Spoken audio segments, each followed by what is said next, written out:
ही कीर्तन सेवा सुरू आहे. तिथल्या ग्रामदेवतेला नमस्कार करते, कुलदेवीला कुलदेवतांना नमस्कार करते, मातृपितृचरणांना नमस्कार करते. आणि मुख्य म्हणजे ज्या रामदासी कीर्तन परंपरेमध्ये मी आहे त्या रामदासी कीर्तनाचे प्रवर्तक श्री सद्गुरु श्री रामदास स्वामी महाराजांच्या चरणी साष्टांग प्रणिपात करते.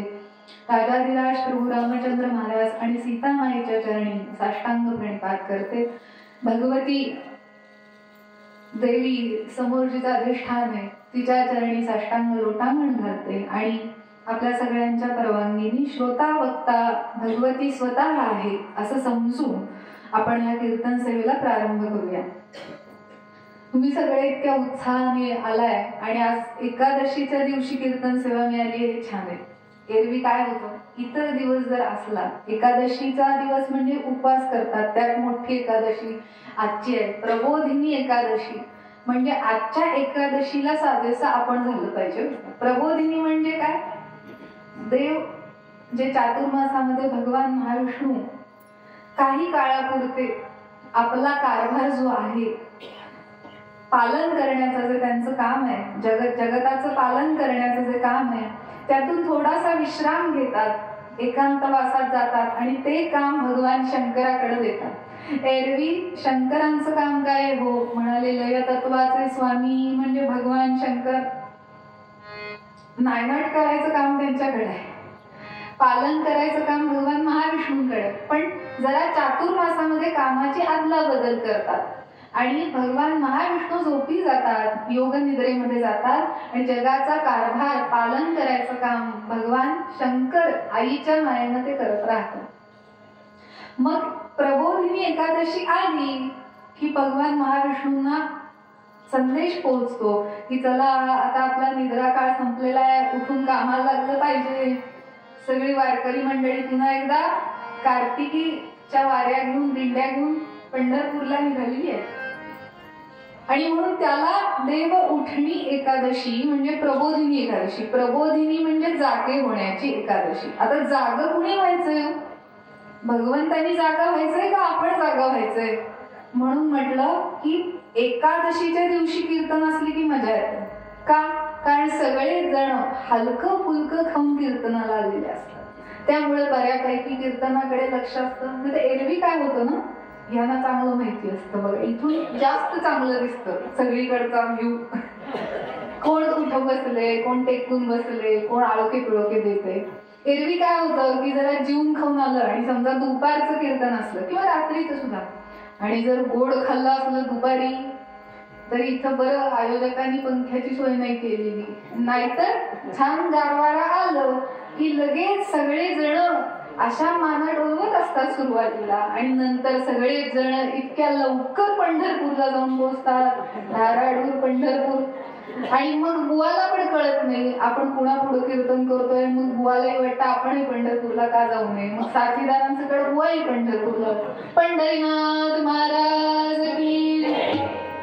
पण एकादशीच्या दिवशी तशी नाहीये गंमत, मुळातच कमी खाल्लेलं असतं किंवा हलकं फुलकं फराळाचं खाल्लेलं असतं, त्यामुळे जरा कीर्तनाकडे लक्ष असतं.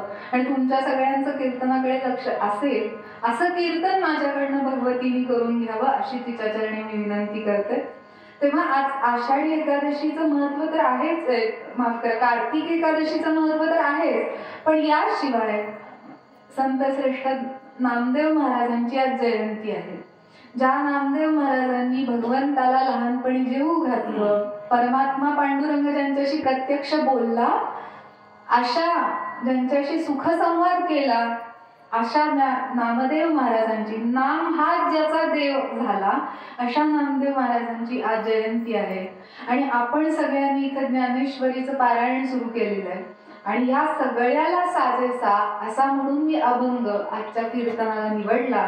आणि तो म्हणजे समर्थ रामदास स्वामी महाराजांचा हा सुंदर अभंग आहे. अभंग निवडताना या स्थानाची कल्पना थोडी होती मला, मी एकदा इथे येऊन दर्शन घेऊन गेले, पण बाहेरनं दर्शन घेतलं आणि फक्त भगवतीचं दर्शन झालं होतं त्या दिवशी. इकडे शेजारी शंकराची पिंड आहे हे मला माहिती नव्हतं. आज मी जेव्हा पाहिलं आज जाऊन त्यावेळेला समजलं की शंकराची पण पिंड आहे, म्हणजे शिव आणि शक्ती दोघं जण आहेत. आणि बरोबर अभंग तसाच निवडला गेलाय. माऊलीच्या कृपेने. म्हणजे इथेच तुमच्या शक्तिपीठाची किती प्रचिती येते बघा. बरोबर त्या स्थानाला जसा अभंग हवा तसा निवडला गेला. कितीतरी अभंग आहेत कीर्तन करायला, पण असा अभंग निवडला जावा की जिथं शक्तीचं महात्म्य शिवाबरोबर सांगितलं जातं. आणि म्हणून समर्थ रामदास स्वामी महाराजांनी ह्या अभंगामध्ये असं म्हटलंय, अनंत युगांची जननी तुळजा राम वरदायिनी, तिचे स्वरूप उमजोनी समजोनी राहे तो ज्ञाता. पुढच्या चरणात असं म्हणतात, शक्ती विणे कोण आहे हे तो विचारून पाहे, शक्ती विरहित नराहे यश कीर्ती प्रताप. आणि पुढच्या चरणामध्ये असं म्हणतात, शिवशक्तीचा विचार अर्धनारी नटेश्वर, दास म्हणे हा विस्तार, तत्वज्ञानी जाणती भगवती जगदंबा माता की. आमच्या कीर्तनाचा एक नियम आहे, सुरुवातीला सांगते, विनंती वजा नियम असा की जोपर्यंत 100% जय जयकार होत नाही ना तोपर्यंत बुवा घरी जात नाहीत आणि श्रोते घरी जात नाही. मग जर घरी जायचं असेल तर कसा गजराला पाहिजे, 100% जगदंबा माता की. बघा किती घाई आहे कीर्तन, लवकर घरी जाणार.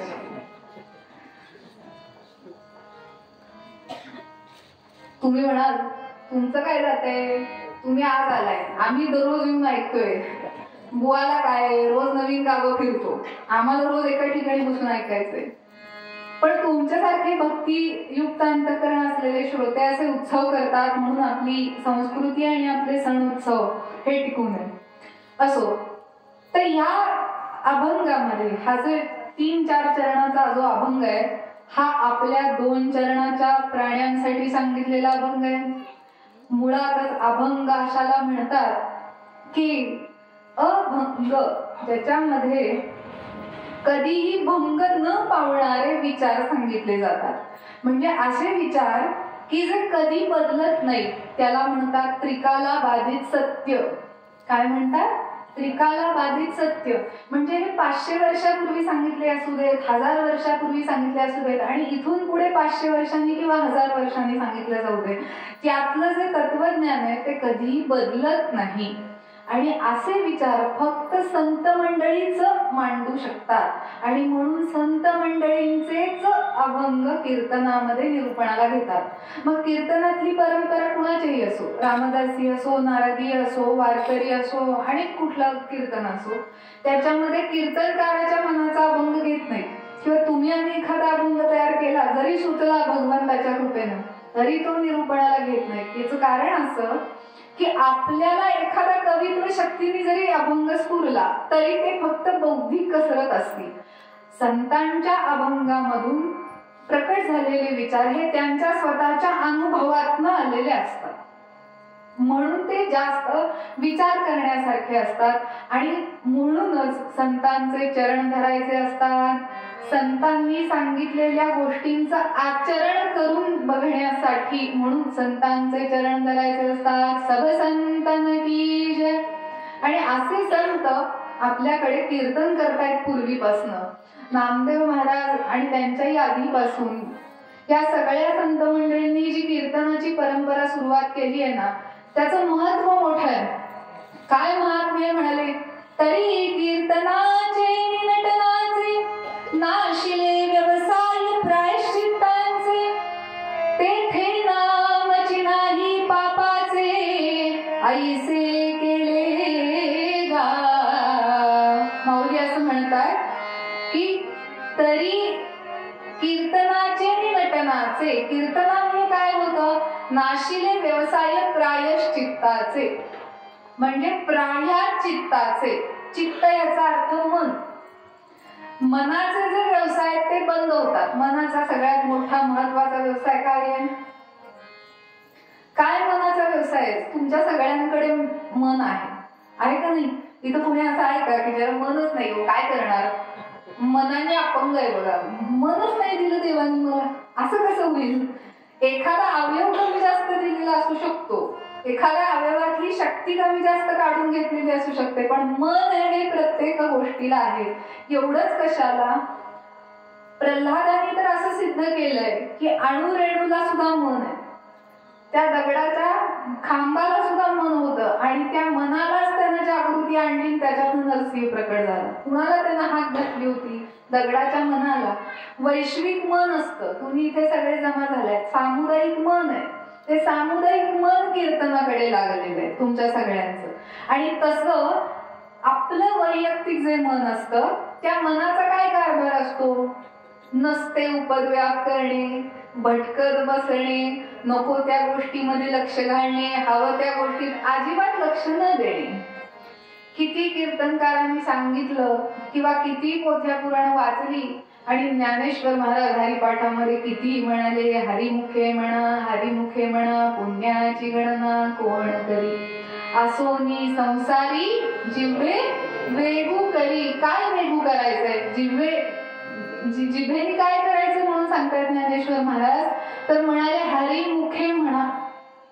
आता ह्याच्यात गंमत आहे, तुम्ही सगळे हरिपाठ वाचताय म्हणून जरा सांगते विषय आणि मग मूळ विषयाकडे येणार आहे. पण मूळ विषयाची ही पार्श्वभूमी आहे बरं का, म्हणजे मूळ विषय सांगायच्या आधी जे सांगायचं असतं ना ते सांगते. लगेच 100व्या पायरीवर जाता येत नाही, 1 2 1 3 4 असं करत जायला लागतं, म्हणून विषय समजावा म्हणून. हरिपाठामध्ये आपण जे म्हणताय सगळेजण ना, माऊली इथे येतात आपण सगळे आणि म्हणताय हरिमुखे म्हणा, हरिमुखे म्हणा, पुण्याची गणना कोण करी. याचा अर्थ काय घेतो आपण? सर्वसाधारणपणे आपण असा अर्थ घेतो, हरिमुखाने म्हणायचंय, मुखाने हरी हरी म्हणायचंय आणि असं हरी म्हटल्यानंतर त्या पुण्याची गणना कोण करतंय? भगवंत करतोय. कोण करतंय? पुण्याची गणना कोणी करताय का? नाही. आम्ही प्रत्येक गोष्ट करतो ही काहीतरी फायद्यासाठी करतो. आम्ही 1-1 रुपया मिळवतो, त्याची गणना करतो की नाही काहीतरी काम करून. तर कोण असं आहे बेहिशोबी पैसा येतो पण आम्ही मोजतच नाही, असं कोण आहे का? येतं पैसा येतो मोजत नाही असं कोण आहे का? म्हणजे पैशाची गणना करतो, तसं पुण्याची गणना कोण करते? माऊलींचा हरिपाठातला अभंग आहे, ज्ञानेश्वर माऊली चक्रवर्ती सम्राट. कशाचे? कैवल्य साम्राज्याचे चक्रवर्ती सम्राट. ज्ञानियांचा राजा जेव्हा एखादा अभंग लिहितो तेव्हा तो तसाच अवघड असतो. वर्ण सोपा दिसला तरी सुद्धा तो सोपा नसतो समजून घ्यायला. इथं त्यांनी म्हटलंय हरिमुखे म्हणा, हरिमुखे म्हणा, पुण्याची गणना कोण करी. प्रश्न नाही विचारलेला, उत्तर सांगितले.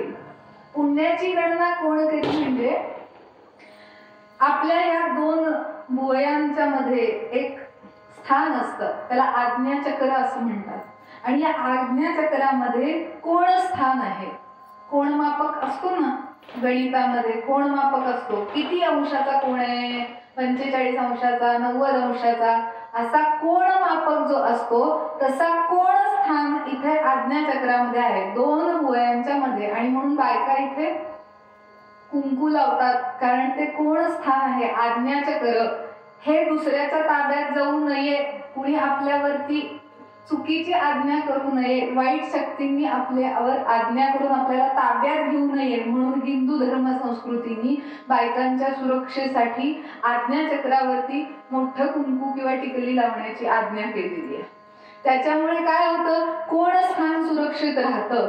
आणि मग या सुरक्षित कोण स्थानामध्ये असं ज्याचं कोण स्थान आहे, मग फक्त बायकांना नाही केलेली, पुरुषांनाही आज्ञा केली की बुक्का तरी पाहिजे, कुंकू तरी पाहिजे, नाम तरी पाहिजे. कोण स्थान रिकामं सोडायचं नाहीये. अगदी ज्यांना कुंकू लावायचा अधिकार नाहीये त्यांनी सुद्धा गंध लावायचाय, पण काहीतरी लावायचंय तिथे आज्ञास्थानावरती. आणि त्या कोणस्थानामध्ये जी शक्ती आहे ती शक्ती बघतीये की तुम्ही काय करताय. आणि असं कोणस्थानामध्ये मुखाने म्हणलेलं हरिनाम मोजलं जातंय. एक एक नाम जे घेतलं जातं त्याची तिथं रजिस्टर आहे, लिहिलं जातं. पार्वतीबाईंनी आज किती नाम घेतलं, लक्ष्मीबाईंनी किती घेतलं, हे तिथं मोजलं जातं. असं ते कोण स्थान आहे. आणि ज्या मुखाने नाव घ्यायचं आहे, ज्या नामाने ते नाम घ्यायचंय ते म्हणजे हरिमुखे, म्हणजे पहिल्यांदा मुखामध्ये हरी आणायचा, हरी म्हणता म्हणता वाणी हरिरूप करायची. आणि जेव्हा अशी वाणी हरिरूप होते, नामस्मरण होतं, त्यावेळेला म्हणाले, आपल्या डाव्या नाकपुडीमध्ये आणि उजव्या नाकपुडीमध्ये जो काही श्वास वाहतो ना, त्या श्वासांचं समप्रमाण होतं. तुम्ही जर का एखाद्या डॉक्टरकडे गेलात किंवा आपला आपण जरी तपासून बघितलं तरी उजव्या नाकपुडीतून एक वेगळ्या गतीने श्वास वाहत असतो आणि डाव्या नाकपुडीतून वेगळ्या गतीने श्वास वाहत असतो. दोन्ही नाकपुड्यांच्या श्वासांची गती वेगवेगळी असती आणि म्हणून आपल्याला वेगवेगळ्या प्रकारचे आजार असतात. ती गती जेव्हा सम होती, बघा तुम्ही, आपल्याला जर राग आला तर काय होतो, खूप राग आला एखाद्याचा, श्वासांची गती वाढते की नाही, धडधड धडधड धडधड होती की नाही, श्वासांची गती वाढते आणि म्हणून मग राग येणाऱ्या माणसाला लवकर शांत करतात. शांत हो शांत हो म्हणजे काय, श्वास सम आणतात. तसंच खूप अत्यानंद झाला तरी सुद्धा श्वासांची गती वाढते. म्हणून परत साम्यावस्थेवरती यावं लागतं, म्हणजे समांतर यावं लागतं. तसं जेव्हा दोन नाकपुड्यांमधले श्वास समांतर येतात त्यावेळेला इडा नाडी आणि पिंगला नाडीचं एकरूपत्व होतं आणि तिसरी नाडी जी सुषुम्ना ज्याला म्हणतात ती प्रकट होते आणि त्याला म्हणतात हरिनाडी. आणि अशी हरिनाडी प्रकट जेव्हा होते तेव्हा हरिमुखे म्हणा आणि हरिमुखे म्हणा पुण्याची गणना कोण करी, ते करते इथे ती प्रकट होते आणि सुषुम्ना नाडीमध्ये नामस्मरण चालू होतं आणि मग या नामाची ताकद सुरू होती. मी सगळेजण ज्ञानेश्वरी वाचताय, ज्ञानेश्वरीच्या अध्यायामध्ये माऊलींनी प्राणायामाची गती सांगितलेली, प्राणायाम कसा करायचा असतो त्याची माहिती सांगितलेली आणि असा ठराविक पद्धतीचा जबरदस्त प्राणायाम झाला. आता जास्त अवघड करून सांगत नाही, पण एकादशी म्हणून चालते नाही का, हलकं फुलकं डोकं आहे सगळ्यांचं, आहे ना. तर माऊलीने काय सांगितलंय, जबरदस्त कुंभकरेचक आणि प्राणायाम जर झाला, त्याची नावं जाऊ दे, पण तो प्राणायाम जर असा जबरदस्त झाला तर आतमध्ये शक्तीचा निर्माण व्हायला लागतो. त्या माणसाची कुंडलिनी शक्ती जागृत होते, पाठीच्या मणक्यामध्ये शक्ती संचार होतो. आता नाहीये का, आहे, पण निद्रिस्थावस्थेत आहे. त्याचं सर्वसामान्य जे काम आहे ते पाठीचा मणका करतोय. मज्जारज्जूमध्ये वेगवेगळ्या प्रकारचे तंतू आहेत आणि ते तंतू ते त्याचं काम करतायत, पण ते जेव्हा शक्तीने युक्त होतात, चार्ज होतात शक्तीने, त्या वेळेला कुंडलिनी जागृत होती आणि मग अशी ज्याची कुंडलिनी जागृत झालेली आहे, व्यवस्थित योग करून, योगा नव्हे योग करून, योग मार्गाचं अनुसरण करून, माऊली योग मार्गातले अधिकारी आहेत, सर्वश्रेष्ठ अधिकारी आहेत. आणि मग अशा योगी पुरुषांनी एखाद्या दगडाच्या डोक्यावर जरी हात ठेवला तरी सुद्धा तो वेद वदेल. मग तिथे रेड्याला नाही का वरवता येणार. माऊली ज्ञानेश्वर महाराज की. असे सगळे संतांचे जे आपण वेगवेगळे आपल्या दृष्टीने चमत्कार असलेल्या घटना जेव्हा ऐकतो, हे चमत्कार खरे म्हणजे तसे नव्हेतच, त्याच्या पाठीमागं वैज्ञानिक कारण आहे. हे वैज्ञानिक कारण आहे. अशी शक्ती संपन्न व्यक्ती जर असेल तर ती काही वाटेल ते करू शकते, स्वतः ती परमात्मा होते. त्यामुळं अशा शक्तिवान लोकांना म्हणतात कर्तुम अकर्तुम अन्यथा कर्तुम शक्तीचे लोक. म्हणजे एखादी गोष्ट करतील ती त्याच्यापेक्षाही कमी वेळामध्ये ती पाडून टाकतील आणि तिसरंच काहीतरी अन्यथा करून त्यातून पुन्हा तिसरं काहीतरी करतील. अशी शक्ती असणारे ही संत मंडळी म्हणजे स्वतः परमात्मा आहे. आणि म्हणून हा अभंग घेतलाय की शक्तीचं महात्म्य काय आहे. हे शक्ती संचय जिच्याकडे आहे आणि अशी जी शक्तिदात्री आहे ती अनंत युगांची जननी. समर्थ ज्या वेळेला तुळजा भवानीचं दर्शन करायला गेले होते त्यावेळेला त्यांना स्फुरलेला अभंग आहे तिचं स्वरूप बघून. तुळजा भवानी ही अख्ख्या महाराष्ट्राची कुलदेवता आहे. नुसतं एखादं पीठ, हे शक्तीपीठ आपण ज्या वेळेला म्हणतो त्यावेळेला तुम्ही कुठल्याही संप्रदायाचे असला तरी सगळेजण शक्तीचेच उपासक आहेत. या दृष्टीने सगळेच जण शाक्त आहेत. एखादा म्हणेल नाही नाही मी गणपतीला मानतो त्यामुळे मी गणपत्य संप्रदायातला आहे. एखादा म्हणेल नाही नाही मी शिवाला मानतो बाकी कुठल्या देवाला मानत नाही म्हणून मी शैव आहे. एखादा म्हणेल मी फक्त भगवान पंढरीनाथाला मानतो म्हणून मी वैष्णव आहे. तुम्ही कुणीही असा तरी तुम्ही सगळे शक्तीचेच उपासक आहात. तुमच्या पंढरीनाथाकडे तुमचं कल्याण करण्याची जरी शक्ती नसती तर पंढरीनाथाला कोणी विचारलं असतं का? म्हणून तो म्हणतोय भागवतामध्ये, काम पुरुनी द्यावया मुक्ती, काय माझे गाठी नाही शक्ती, मी तो भक्त कैवारी श्रीपती. तो म्हणतोय माझ्या भक्तांचं काम पुरून द्यायला माझ्या अंगात काही शक्ती नाहीये का? म्हणजे शक्तीचा जिथे जिथे वावर आहे. कुठलीही गोष्ट शक्तीशिवाय चालत नाही. तुम्ही सगळेजण घरात उठून इथपर्यंत आलाय, शक्तीशिवाय आलाय का सांगा? पोटात आधी काहीतरी इंधन भरलं, कुणी खिचडी खाल्ली असेल, कुणी तांदूळ आमटी, कुणी श्रीखंड, कुणी केळ तरी खाल्लं असेल, पण काहीतरी खाल्ल्यानंतर, अन्न पचल्यानंतर ती जी शक्ती आली त्या शक्तीतनं आम्ही काम केलं किंवा काहीतरी हालचाल करू शकतो. म्हणून अन्न पचवणारी, रोग प्रतिकारक शक्ती, डोळ्यातनं जे कोण बघताय ती डोळ्यांना बघायची देणारी शक्ती, कानांना ऐकायला येण्याची शक्ती, जिभेला बोलतं करण्याची शक्ती, ह्या सगळ्या ज्या शरीरातल्या शक्ती आहेत वेगवेगळ्या अवयवांमधल्या, तिचा त्या सगळ्या शक्तींचा स्रोत अशी ही मूळ शक्ती आहे. ती कोण आहे म्हणतात? अनंत युगांची जननी. आपल्या आधी जन्माला येण्याआधी अनंत युग होऊन गेली, अनंत प्राणी जन्माला आले आणि गेले. हा सगळा कारभार देवी भागवताप्रमाणे भागवतकार असं म्हणतात की मूळ भुवनेश्वरी नावाची जी देवी आहे त्या देवीच्या संकल्पाने घडतो. फक्त त्या देवीच्या संकल्पाने घडतो. आणि अशी आपलं एक जी पृथ्वी आहे आणि या पृथ्वीची जी ग्रहमालिका आहे किंवा जे काही ब्रह्मांड आपल्याला माहिती आहे, तुम्हाला सगळ्यांना माहिती आहे ना ब्रह्मांड, ते जे ब्रह्मांड आहे अशी अनंत कोटी ब्रह्मांड तिच्या उजव्या पायाच्या अंगठ्याच्या नखामध्ये सामावलेली आहे. इतकी ती ताकदवार. कोण? अनंत युगांची जी जननी आहे, जी शक्ती आहे ती. आणि अशा शक्तीचा विचार जो करतो शिवासह, पण ही शक्ती एकटी राहू शकत नाही, तिला धारण करणारा कुणीतरी पाहिजे. म्हणून तो जो तिला धारण करू शकतो तो शिव असतो. अशा प्रचंड शक्तीला धारण करणारा शिव आहे. आणि शिवामध्ये जर शक्ती नसेल तर तो शव होतो.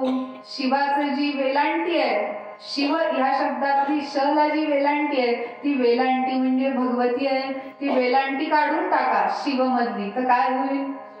शव होईल. म्हणून शिव सुद्धा, प्रत्येक देव हा आपल्या शक्ती बरोबर असतो. आपण राधाकृष्णाच्या मंदिरामध्ये गेल्यावर बऱ्याच मंडळींना प्रश्न पडतो आणि नको ते प्रश्न फार पटकन पडतात. आणि बरं पडले तर मंडळी त्याच्या मुळापर्यंत जात नाहीत. नुसतेच एखादी प्रश्न मांडायचा आणि तिथं सोडून द्यायचा, असं करायचं नाही. जर खरं ताळमेळ असेल तर विचारावा कुणाला तरी. काय म्हणाले? हा कृष्ण म्हणाले पंढरीनाथ आहे तर एकदा रुक्मिणी बरोबर असतो, एकदा राही बरोबर दिसतो, एकदा राधे बरोबर दिसतो. नक्की ह्या सगळ्या कोण आहेत याच्या? तर म्हणाले ही जी राधा आहे ती म्हणजे भगवंताची आल्हादिनी शक्ती आहे. म्हणजे तुम्ही आणि तुमची शक्ती ह्याच्यामध्ये काही भिन्नता आहे का हो? असं म्हणू शकतं का कोणी की वहिनी तुम्ही जरा तुमची शक्ती घरी ठेवा माझ्या घरी या, असं होईल का? उलट हल्ली तर शक्ती प्रदर्शन जेवढं जास्त तेवढं चांगलंय, नाही का? शक्ती प्रदर्शन करतात की नाही पोलीस लोक. काही उद्या काही समारंभ असेल तर गावात पोलीस लोक शक्ती प्रदर्शन करतात. भरपूर पोलीस 100-200 असे एकदम गेले परेड करत, बघणाऱ्याला थरकाप सुटतो की अरे हे काय चाललंय, गडबड गोंधळ केला नाही पाहिजे. का? त्या खाकीवरतीची शक्ती गुन्हेगारांना ते करण्यापासून थांबवते. त्यातूनही जे जास्त आगाऊ असतात ते करतातच, पण त्यांना पकडून योग्य शिक्षा देण्याची पण एक शक्तीची व्यवस्था नेमलेली आहे. म्हणजे हे सगळं जग कशावर चालतं? मूळ मुद्दा काय आहे? शक्तीवर चालतं. जगात राहणं हे येऱ्या गबाळ्याचं काम आहे का? शक्ती विरहित माणसाचं काम आहे का जगात जगणं? धकाधकीचा मामला कोण पुसे अशक्ताला, समर्थ म्हणाले. धकाधकीचं जग आहे हे. स्वागत सोपं आहे का? काय उद्योग, किती छान फुलासारखं आहे, अगदी अजिबातच काटे नाही असं आहे का? जगामध्ये भरपूर ताकद पाहिजे तर आपण जगू शकतो.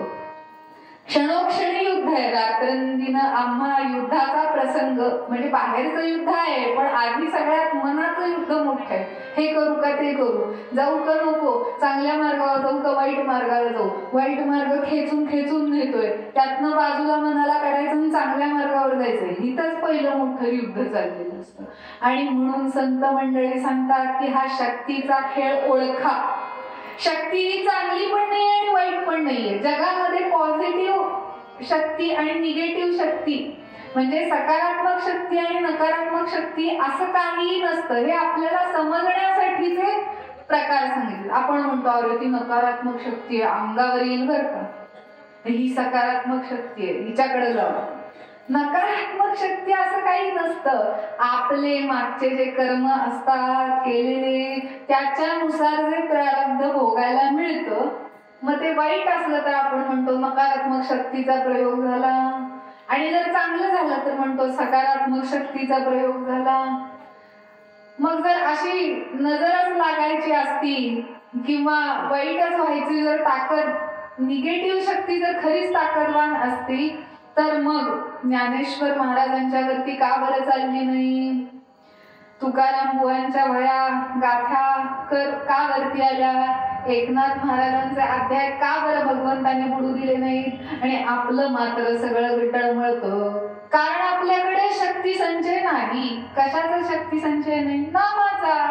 साधी सोपी गोष्ट आहे. संतांनी जे केलं ते आपण करत नाही. आपण काय करतो माहितीये का, संतांच्या मार्गाचं अनुकरण करतो, अनुसरण करत नाही. एखाद्याचे गुरु नर्मदा परिक्रमेला गेले असतील, तो माणसं म्हणतात आमचे गुरु नर्मदा परिक्रमेला गेले होते म्हणून हा फक्त नर्मदा परिक्रमाच करत बसतो. पण त्या नर्मदा परिक्रमेत गुरुनी काय केलं होतं हा काही हा बघत नाही. आमचे गुरु पुरणपोळी खायचे, त्याला एवढंच माहितीये, म्हणून हा दर सणाला पुरणपोळी करतोय आणि खातोय, दर श्रावण आला की पुरणपोळी करतोय. नाही, माझ्या गुरूंना आवडत होतं. याच्याही व्यतिरिक्त तुझ्या गुरूंना दुसरं काय काय आवडत होतं ते का नाही बरं तू करत आहेस?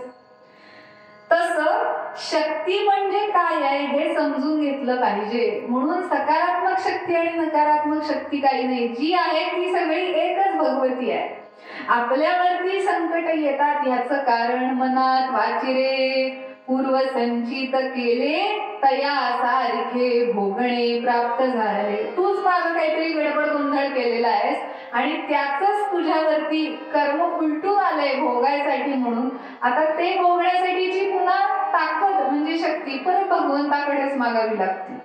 आणि म्हणून असा हा शक्तीचा खेळ चाललेला आहे. आणि अशी शक्ती संचय जिच्यामध्ये आहे तिला आपण तुळजा भवानी म्हणतो, दुर्गा म्हणतो. आणि म्हणून अशा दुर्गेला, तुळजा भवानीला भजा, म्हणजे शक्तीचा संचय करा असं समर्थांचं सांगणं. दुर्गा मध्ये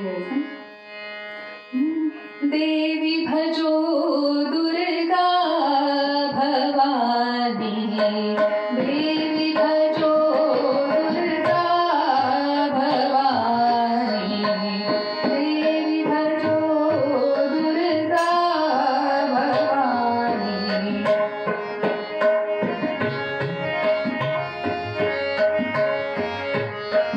जगत जननी महिषासुरमर्दिनी, जगत जननी महिषासुरमर्दिनी, देवी भजो दुर्गा भवानी, देवी भजो दुर्गा भवानी.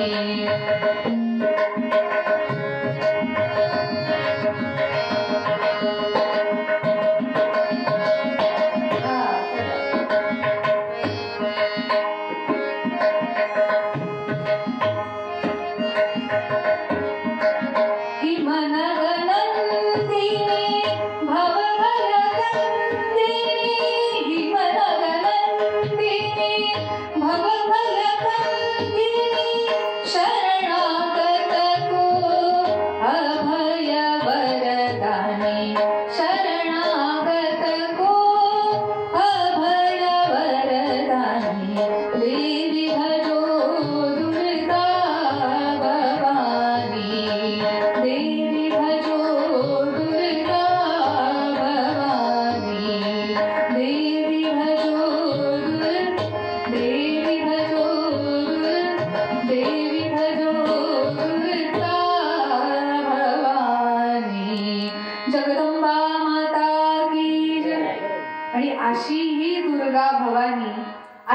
शक्ती ज्यांनी ज्यांनी संचय केला ते सगळे शक्तिमान श्रेष्ठ ठरले, आणि जे जे शक्ती संचय करत नाही ते सगळे अशक्त म्हणून जन्माला आले आणि अशक्त म्हणून मेले.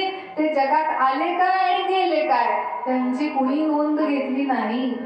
जसं म्हणाले यज्ञ सबळी बोकडाचा यज्ञ केला तर बळी कुणाचा देतात? बोकडाचा बळी देतात. का? दुसरे कुठले प्राणी नाही आहेत का? जरा कोणी असं वाघाचा बळी देऊन दाखवलाय असं कोण आहे काय एखादा पठ्यात? की नाही यज्ञ केला आणि चांगला तगडा वाघ बघून आणलाय जंगलातला आणि वाघाचा बळी दिलाय. त्याच्यासमोर नुसतं जाऊन दाखवा 1000 फुटावरती. त्या जंगलांमध्ये जातात ना बघायला सुद्धा प्राण्यांना, हिंस्र प्राण्यांना बघायला जंगलात जातात सफरीमध्ये. त्यावेळेला माणसं बंद असलेल्या गाडीमध्ये, सुरक्षित गाडीमध्ये, जाळीच्या सुरक्षित जाळ्यांमध्ये गाड्यांमध्ये बसतात आणि त्या जाळ्यांमधनं दुर्बिणी लावून बघतात. ताकद आहे का आपली एखाद्या हिंस्र प्राण्याच्या समोर जायची? नाही आम्ही की नाही घरामध्ये वाघच पाळलाय. कुत्रं मांजर पाळण्यामध्ये काय शौर्य आहे? वाघ पाळून दाखवा. जसा बाबा आमट्यांच्या चिरंजीवांनी डॉक्टर प्रकाश आमट्यांनी पाळून दाखवला. वाघ पाळलाय, चित्ता पाळलाय, साप पाळलाय. शत्रू मित्र पण होतात आणि व्याघ्र सर्पन खाती अशी अवस्था संतांसारखी येते. का बरं येते? का बरं हे सगळे प्राणी निर्वैर होतात? या ठिकाणी जाऊन आपण आदि शंकराचार्यांचा फोटो लावला इथे. त्या आदि शंकराचार्यांनी जे प्रथम पीठ स्थापन केलं आपल्या धर्माचं शृंगेरीला, ते पहिलं पीठ तिथं का स्थापन केलं? ती शक्तीची ताकद त्यांनी आजमावली म्हणून तिथं पहिलं शारदा पीठ स्थापन केलं आपल्या हिंदू धर्माचं. त्यांनी तिथं असं बघितलं की म्हणाले एक बेडूक, स्त्री बेडूक मुलाला जन्म देत होती आणि वरनं खूप पाऊस पडत होता, आणि असा पाऊस पडताना मागून एका सर्पाने येऊन तिच्यावरती फणा धरला.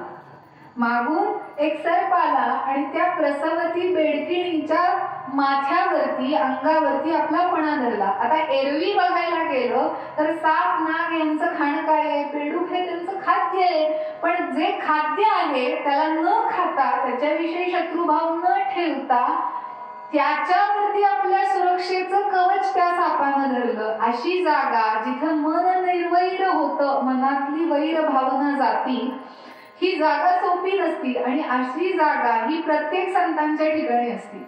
संतांच्याकडे येणारी मंडळी ही कितीही परस्पर टोकाच्या भूमिकेतली असली, माझं यांचं किती भांडण असलं, नाही आहे का आताच भेटले मला, पण समजा असलं तरी सुद्धा एखाद्या संतांच्या दारात गेल्यानंतर एकमेकाला जय जय राम कृष्ण हरी म्हणून नमस्कार करतात का? मन निर्वैर करण्याची ताकद फक्त संतांमध्ये. ही ताकद आहे, संतांच्याकडची असलेली शक्ती आहे. आणि म्हणून हिंस्र प्राणी सुद्धा संतांना शरण जातात, नुसतं बघून, त्यांच्या नजरेला बघून.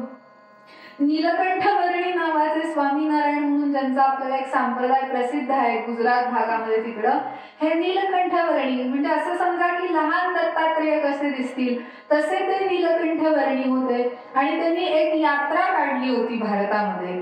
भरपूर नामस्मरण करायचं, भरपूर तपश्चर्या करायची आणि भारताच्या कल्याणासाठी ती सगळ्या जीवांना वाटून टाकायची आणि पुन्हा तपश्चर्या लागायचा, हा एकच त्यांचा उद्योग.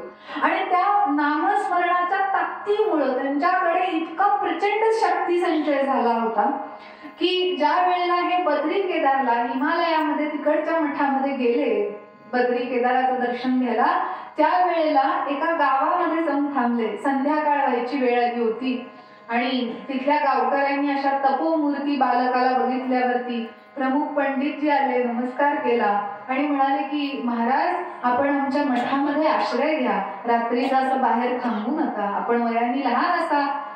आणि इथे आमच्या गावामध्ये म्हणाले मोठे मोठे वाघ वगैरे येतात आणि जनावरांना, मुलाबाळांना पळवून नेतात. वाघाची फार मोठी भीती आहे म्हणे, फार नरभक्षक वाघ इथे फिरत असतो रात्रीच्या वेळेला. लांबनं जरी त्याची डरकाळी ऐकू आली ना तरी सुद्धा मनाचा थरका पडतो, त्यामुळे आपण बाहेर राहू नका. शांतपणाने हे ऐकून घेतलं स्वामीनारायणांनी म्हणजे नीलकंठवर्णींनी आणि उत्तर देताना प्रश्न केला की आपण म्हणताय त्याप्रमाणे जर मी आपल्या मठामध्ये आलो तर मृत्यूच यायचा असेल तर आपल्या मठाची दारं इतकी ताकदवान आहेत का की ती मृत्यूला सुद्धा अडवतील? मृत्यू यायचाच असेल तर तो बाहेर येईल आणि आतही येईल. पण हे असं कुणी म्हणावं ज्याचं मन खरंच निर्वय झालंय त्यानं. उगाच आपण जर म्हणलो तर आपण एखाद्या बारक्या मांजराचा सुद्धा सामना नाही करू शकणार, नख लागतात जोरात त्याची सुद्धा. आणि म्हणून असं त्याने म्हणावं, इतकी ताकद नामस्मरणामुळे आली होती की सगळीकडे मीच भरू नये, दुसरा कुणीच नाहीये, हे असं त्यांनी म्हणावं बरं का, आपण नाही. आणि मग मला दुसरा कोण येऊन माझ्यावरती मला संघर्ष करणार आहे, मीच सगळीकडे भरू नये. त्यामुळे भीतीचं काय कारण आहे? समजा घरामध्ये आपण एकटेच बसलोय तर आपण कशी अस्ताव्यस्त बसलो असलो तरी काही फरक पडत नाही. जरा कोणी टकटक केलं की आपण लगेच सावरून घेतो का, दुसरा कोणीतरी आलाय म्हणून. एकटा असल्यावर कोणी असं छान नटून थटून बसलंय का, हो हे एकटंच आहे म्हणून काय झालं, छान नटून थटून मीच माझ्याकडे बघतो किंवा बघते, असं होत नाही. म्हणून दुसरा कोणी आला की भीती असते. तसं हे नीलकंठवर्णी म्हणतात की तुमचे मृत्यू थांबवण्याचे जे व्यापार आहेत ते तुमच्या मठामध्ये थांबणार आहेत का, तुम्ही काळजी करू नका, मी बाहेरच बसतो आणि भगवंताचं नामस्मरण करत. ही महत्वाची खूण आहे. जे लोक नामस्मरण करतात आणि त्यांच्यात नामस्मरणाचा संचय झालेला असतो त्या ताकदीचा, त्यांचं मन निर्भय होतं, कशाला घाबरत नाहीत ते. म्हणजे बेदरकार नसतात पण कशालाही घाबरत नाहीत कारण दुसरा कोणीच नसतो. आणि मग नीलकंठवर्णी तिथं बसतात. संध्याकाळ होते, माणसं आपल्या कोंबड्या, गाढवं, पशु पक्षी, लहान मुलं ओढून ओढून घरामध्ये नेतात, घट्ट कड्या कुंप लावून टाकतात आणि हे पंडितजी दाराच्या खिडकीची फट थोडीशी अशी हाकून बघत असतात आणि खरोखरच दरकाळी फोडत तो हिंस्त्र नरभक्षक वाघ तिथे येतो आणि खूप मोठी उडी घालून त्या पिंपळाच्या पारावरती जिथे हे नीलकंठवर्णी स्वामीजी बसलेले असतात त्यांच्या समोर उडी मारतो आणि अत्यंत अंगार असलेल्या डोळ्यांनी, भागाचे डोळे जबरदस्त भीतीदायक असतात आणि त्यांनी त्यांच्याकडे बघितलं. मात्र त्या क्षणी जेव्हा नीलकंठवर्णींची कृपादृष्टी त्याच्यावरती पडली त्यावेळेला मांजर काय गरीब असेल, गाय काय गरीब असेल, इतकं ते गरीब होऊन श्वापत त्यांच्या समोर नमस्कार करून शांत पहुडलं आणि पहाट होता आपल्या जागेवर निघून गेलं. जाता जाता नीलकंठवर्णींनी त्याला आज्ञा केली की बाबा रे, या गावातल्या लोकांना तू आता इथून पुढे त्रास देऊ नकोस. आणि त्यानंतर ती आज्ञा ऐकून तो पुन्हा त्या गावामध्ये आला नाही. ही ताकद आहे संतांची, ही ताकद आहे नामस्मरणाची. आणि म्हणून ही नामाची शक्ती ज्यांनी अनुभवले ते नामदेव झाले, ते ब्रह्मचैतन्य सद्गुरुनाथ झाले, ते रामदास झाले, ते एकनाथ महाराज झाले आणि अनेक संत. हे सगळ्या संतांनी हीच ताकद साठवलेली आहे, हाच संचय केलेला आहे नामाचा. आणि म्हणून अशा शक्तीशिवाय कोण आहे, आणि जो आहे तो अशक्त या जगामध्ये दुःख पावतो. म्हणून सगळ्या दुःखांचं कारण म्हणजे अशक्तपणा.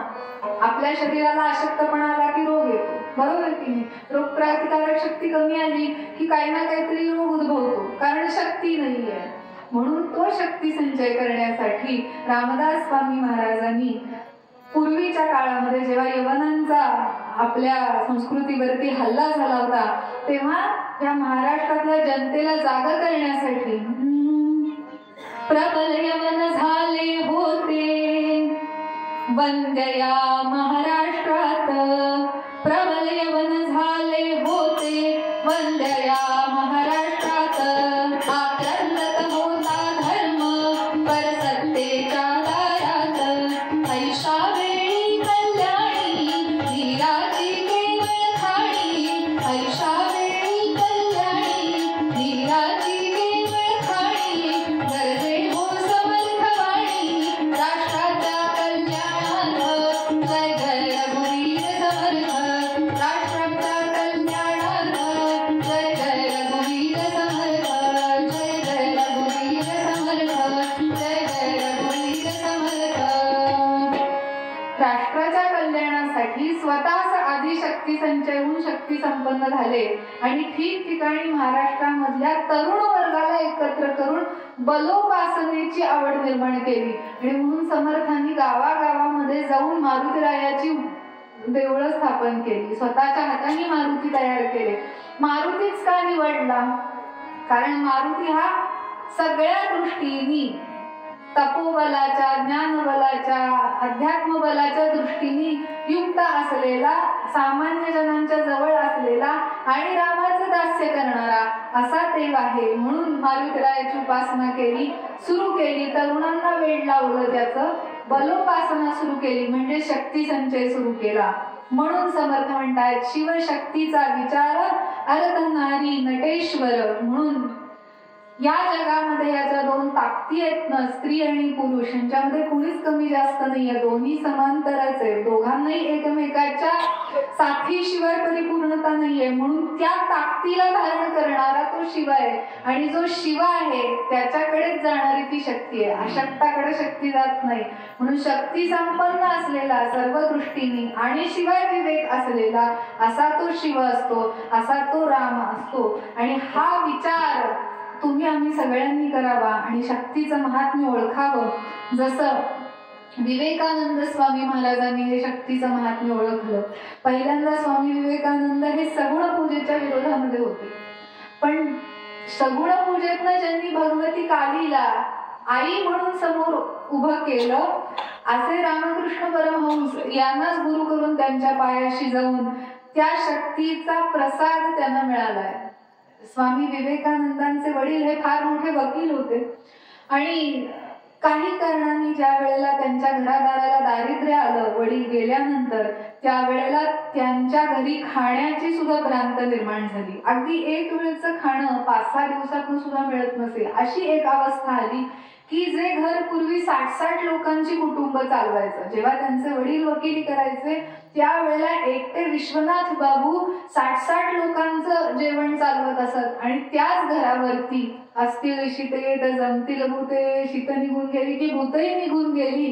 आणि विपन्नावस्थेमध्ये विवेकानंदांना साधी नोकरी सुद्धा मिळेना, कायद्याचा अभ्यास करत होते आणि दुसऱ्या वर्षाला असताना वडील गेलेत, पण त्यांना कुठं नोकरी मिळेना. आणि सगळीकडनं संघर्ष हाताशी आल्यानंतर अपयश आलं, आणि कंटाळून शेवटी सद्गुरूला शरण गेले. आणि त्या दक्षिणेश्वरी कलकत्त्याला, जिथं ती भगवतीची देऊळ आहे, रामकृष्ण परमहंस जिथं राहत असत, त्यांच्या निवासस्थानाला गेले आणि रामकृष्ण परमहंसांना म्हणाले की ठाकूर, माझं घर चालवायची ताकद नाहीये माझ्याकडं, तुम्ही माझं घर चालवा, तुम्ही काहीतरी उपाय करा, तुम्ही तुमच्या देवीला सांगा म्हणाले की माझं घर चालवा ना, तिला सांगा ना मला एखादी नोकरी द्यायला.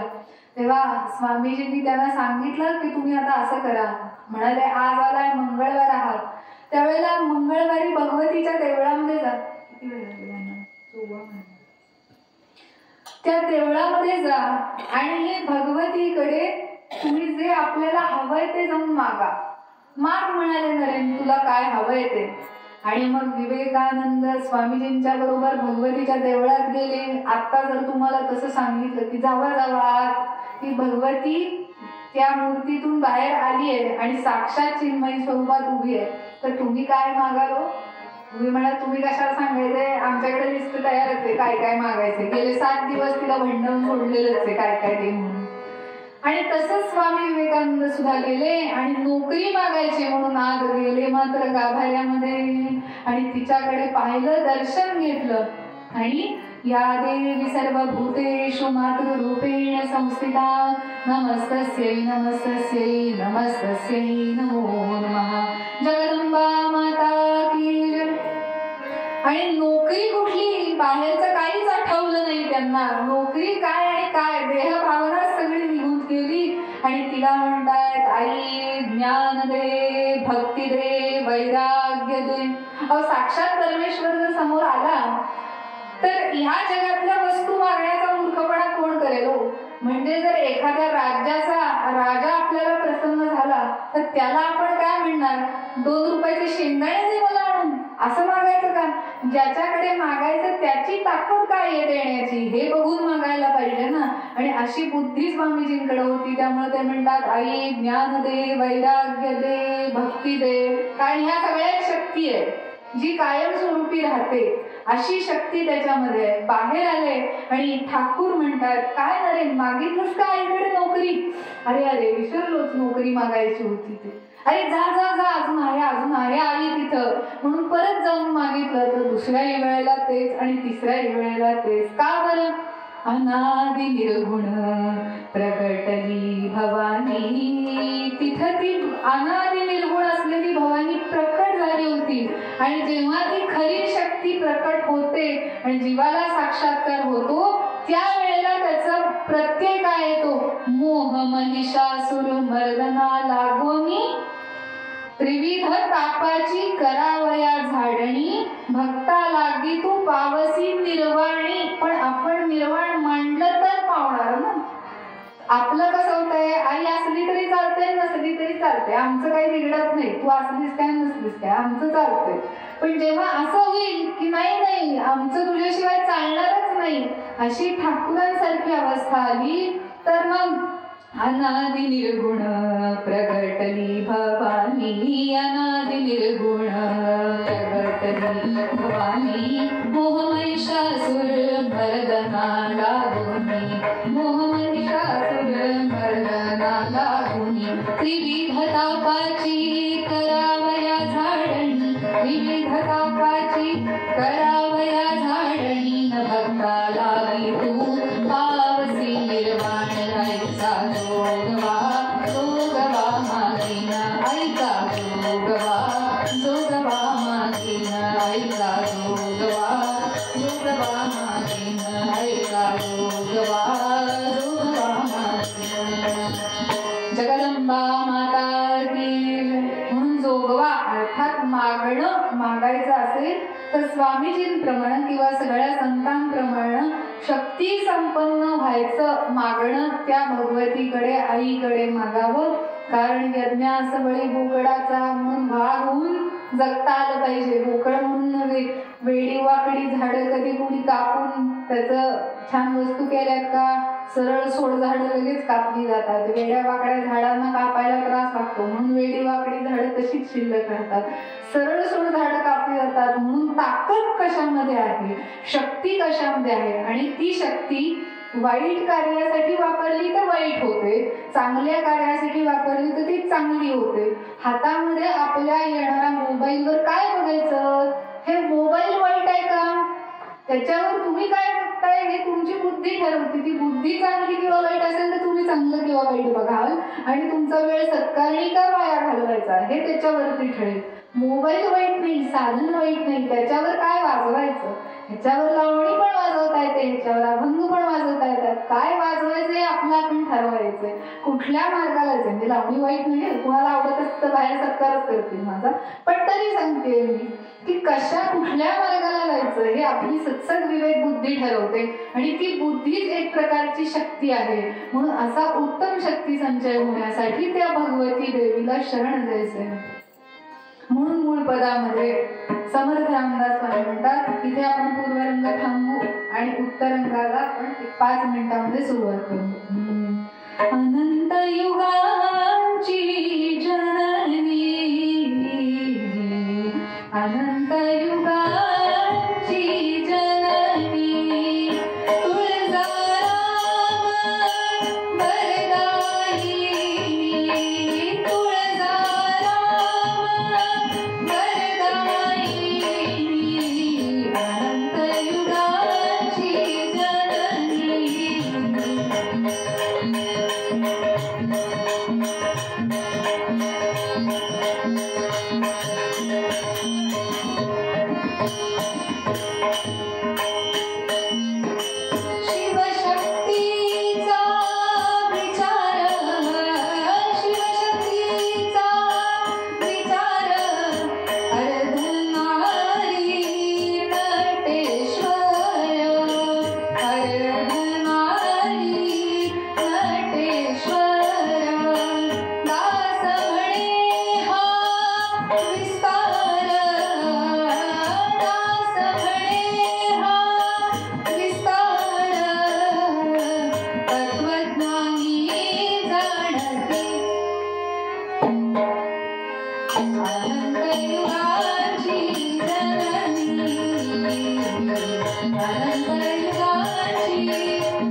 थोडा वेळ आपण उत्तरंग सुरू व्हायच्या आधी नामस्मरण करूया.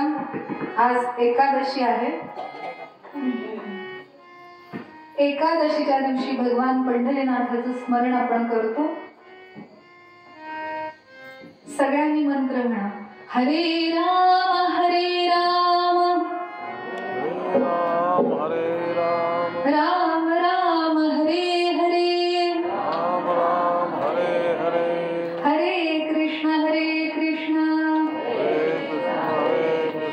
कृष्ण कृष्ण हरे हरे कृष्ण कृष्ण हरे हरे.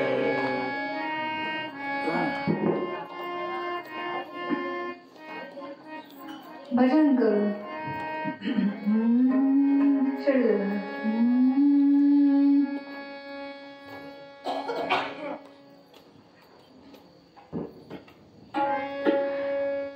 श्रीराम जय राम जय जय राम श्रीराम जय राम जय जय राम श्रीराम जय राम जय जय राम श्रीराम जय राम जय जय राम. अयोध्येला ऐकू दिलं पाहिजे. श्रीराम जय राम जय जय राम. इथल्या मंदिरापर्यंत पण जात नाही. श्रीराम जय राम जय जय राम श्रीराम जय राम जय जय राम श्रीराम जय राम जय जय राम श्रीराम जय राम जय जय राम श्रीराम जय राम जय जय राम श्रीराम जय राम जय जय राम श्रीराम जय राम जय जय राम श्रीराम जय राम जय जय राम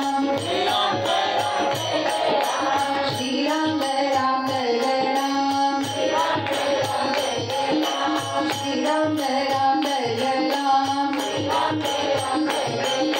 श्री नारायण जय नारायण जय जय नारायण नारायण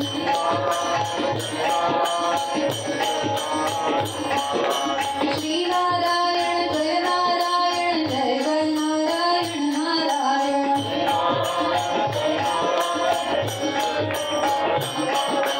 श्री नारायण जय नारायण जय जय नारायण नारायण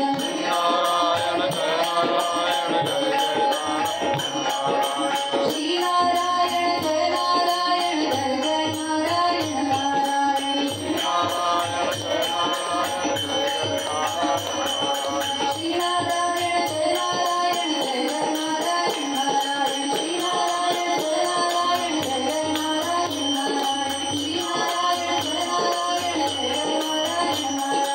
नारायण जय नारायण जय जय नारायण नारायण श्री नारायण जय नारायण जय जय नारायण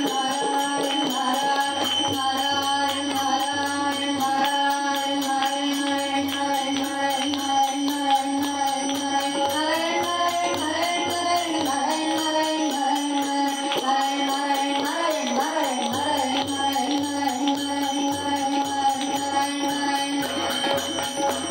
पंढरीनाथ भगवान की जय. माऊली ज्ञानेश्वर महाराज की जय. सर्व संतन की जय.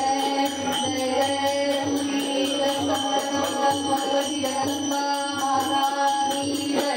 अवधूत श्री गुरुदेव दत्त मंगलमूर्ती मोरया.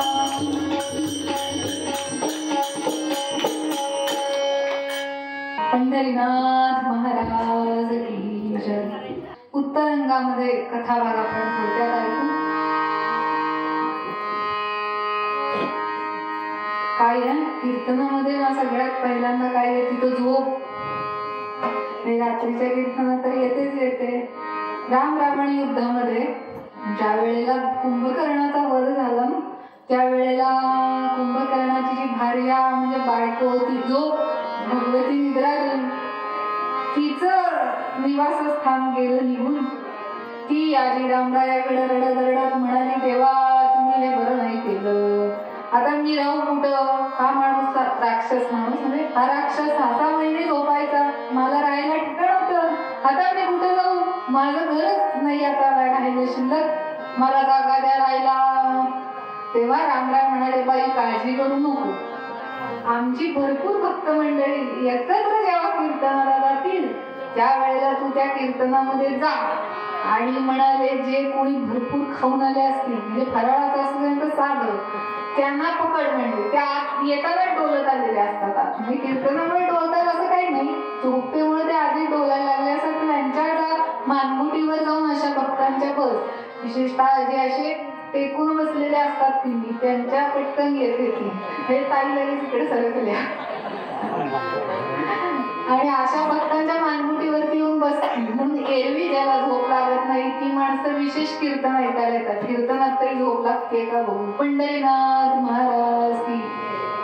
काही का असे ना, मन शांत करण्यासाठी हरी नामस्मरणाचा आणि हरी कीर्तनाला पर्याय नाही, हेच याच्यावरून सिद्ध होतं. मन शांत झाल्याशिवाय झोप येत नाही. झोप येण्यासाठी का होईना स्वतःला विसरावं लागतं. स्वतःला विसरल्याशिवाय झोप येते का कोणाला? साधी झोप आहे रोजची, पण स्वतःला विसरल्याशिवाय येते का? कीर्तनात स्वतःला विसरलं जातं म्हणून तो झोप येते. याच्यावरनं तरी कीर्तनाचं श्रेष्ठत्व सिद्ध होतं का नाही? सद्गुरुनाथ महाराज की जय. भगवती जगदंबा माता की जय. छानशी गोष्ट आपण बघूया पटकन आणि मग आपापल्या घरी जाऊ. गळा घालून या हात मातेसी पुसतसे सुत, तू कागे दुश्चिंत दिसतेसी. आई तू कागे दुश्चिंत दिसतेसी. प्रसंग घडतोय कैलासाच्या शुभ्र शिखरावरती आणि पहाटेची रम्य वेळ आहे. भगवती पार्वती आपल्या पतिराजांचं दर्शन नित्य नियमाप्रमाणे घेऊन आलेली आहे. तिचे पती खरोखरच परमेश्वर आहेत म्हणून ती म्हणते पती परमेश्वराय नमो नमः असं ती म्हणते. आणि त्यांचं दर्शन घेऊन त्यांच्या चरणावरती पुष्पार्पण करून ती आली आहे. पण नेहमी सारखा प्रसन्नता तिच्या चेहऱ्यावर नाहीये. आणि कैलासाच्या शिखरावरती भक्त मंडळी बाकीचे सगळे गण ओम नमः शिवाय, ओम नमः शिवाय, ओम नमः शिवाय, ओम नमः शिवाय, ओम नमः शिवाय, नमः पार्वतीपते हर हर महादेव जप करतायत. काही गंधर्व आले ते गायन सेवा करतायत आणि गातायत.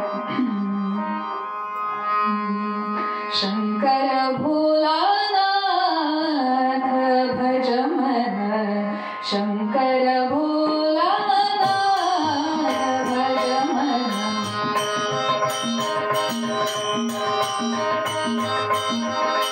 शंकर भोलानाथ भज मन, शंकर भोलानाथ.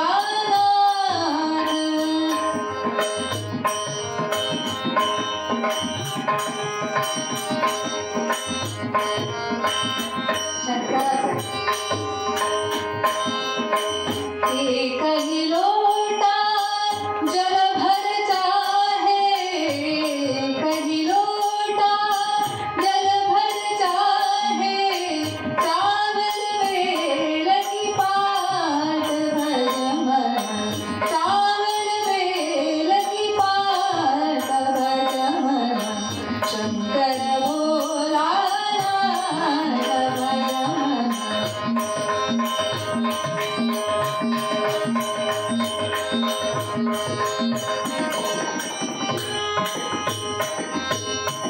राम नाम का जाप जपे जो, राम नाम का, राम राम राम राम राम राम.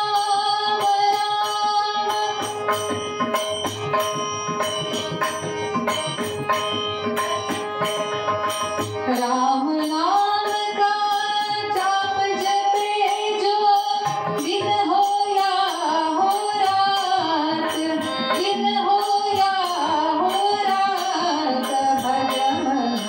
शंकर भोलानाथ भज मन, शंकर भोलानाथ भज मन.